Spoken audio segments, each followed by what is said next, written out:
मेरी मंकी गंगा, अरे तेरी मंकी जमुना था।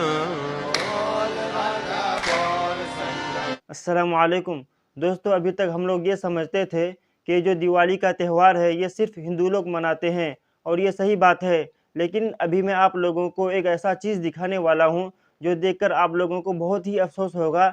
जो भी मुसलमान इस चीज़ को सुनेगा या देखेगा उनको बहुत ही अफसोस होगा। जिस चीज़ को मुसलमान कभी ज़िंदगी में सोच भी नहीं सकता था, लेकिन ये अरब वाले उस काम को कर रहा है। दोस्तों, ये जो दिवाली मना रहा है ये अरब में ही मनाया जा रहा है। अगर आप इस वीडियो को पूरी देख लेंगे तो आप लोगों को बहुत ही अफसोस होगा। तो मैं आप लोगों से ज़्यादा टाइम नहीं लूँगा, जो असल वीडियो है हम उस वीडियो को देख लेते हैं। लेकिन वीडियो देखने से पहले आपसे एक छोटी सी दरख्वास्त है कि अगर आप इस चैनल पर नए आए हैं तो इस चैनल को ज़रूर सब्सक्राइब करें और इस वीडियो के बारे में आपकी राय जो भी हो इस कमेंट बॉक्स पर ज़रूर लिखें। तो चलिए हम इस वीडियो को देख लेते हैं। तो दोस्तों, आज हम बात करने वाले हैं कि किस तरीके से सऊदी अरब में दिवाली की तैयारी चल रही है, किस तरीके से पूरे सऊदी अरब को दुल्हन की तरह सजाया गया है। तो दोस्तों, आप बने रहिएगा वीडियो के अंत तक। दोस्तों, अगर बात सऊदी अरब के दिवाली की होती है तो वहाँ की दिवाली बड़े ही धूमधाम से मनाई जाती है। जी हाँ, भारत की तरह ही सऊदी अरब में भी लोग दिवाली को सेलिब्रेट करते हैं, दीप जलाते हैं, एक दूसरे को मिठाइयाँ देते हैं और सेलिब्रेट करते हैं। केवल इतना ही नहीं, वहाँ आतिशबाजी भी की जाती है, पटाखे भी चलाए जाते हैं। आपको जानकर हैरानी होगी कि इंडिया की तरह ही वहाँ भी लोग पटाखे और आतिशबाजी करते हैं। उसके लिए वहाँ उन्हें कोई रोकता नहीं है, अपने मन के मुताबिक वो सारे लोग सेलिब्रेट करते हैं। और इससे भी बड़ी बात ये है दोस्तों कि वहाँ का मुस्लिम समाज भी इस त्योहार को बढ़ चढ़कर सेलिब्रेट करता है, खूब मिठाइयाँ बांटता है, लोगों को बधाइयाँ देता है और शुभकामनाएं देता है। दिवाली को खुशियों से भरने के लिए अपने घरों को रंगोली से सजाते हैं। लोग एक दूसरों के घरों में पार्टी का आयोजन करते हैं, डांस करते हैं, मस्ती करते हैं, दीप जलाते हैं। दिवाली को सेलिब्रेट करने के लिए ये लोग खान पान पर भी खूब खर्च करते हैं, नृत्य करते हैं और सोने के आभूषण और साड़ियाँ ये तो कमाल का खर्च करते हैं। अगर सऊदी अरब के बाजार में आप दिवाली के समय पर जाते हैं तो आपको लगेगा कि आप एक मिनी भारत में घूम रहे हैं। वहाँ दीपक मिलते हैं, जी हाँ, मिट्टी से बना हुआ दीपक जो हमारे भारत में मिलता है। वहाँ पर कैंडल मिलते हैं, वही सारी चीज जो दीपावली में इस्तेमाल की जाती है, जो पूजा के लिए हम लोग बाजार से खरीद कर लाते हैं ना, वही सारे आइटम वहाँ के बाजार में भी दिखाई देते हैं। तो इसी से आप अंदाजा लगा सकते हैं कि वहाँ के बाजारों की रौनक हमारे बाजारों की तरह ही है।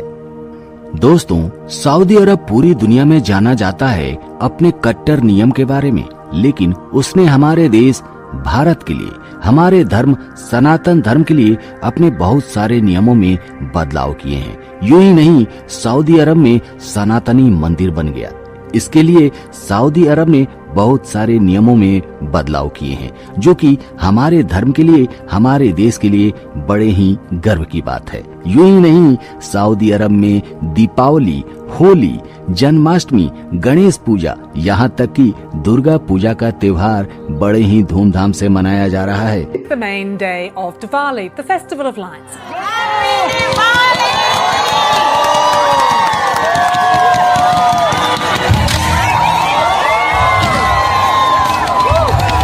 सऊदी अरब में शरिया कानून है। एक समय पर इस देश की पहचान एक कट्टरपंथी मुस्लिम देश के तौर पर होती थी। हालांकि अब सऊदी अरब अपनी पहचान को बदल रहा है और धीरे धीरे सुधार रहा है। मेरी मंकी गंगा, अरे तेरी मंकी जमुना था।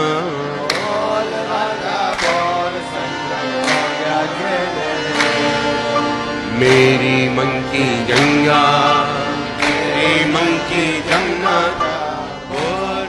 सऊदी अरब ने कई ऐसे फैसले लिए हैं जो अपने मुल्क में लागू किए हैं, जिनसे उनकी छवि सुधरी है।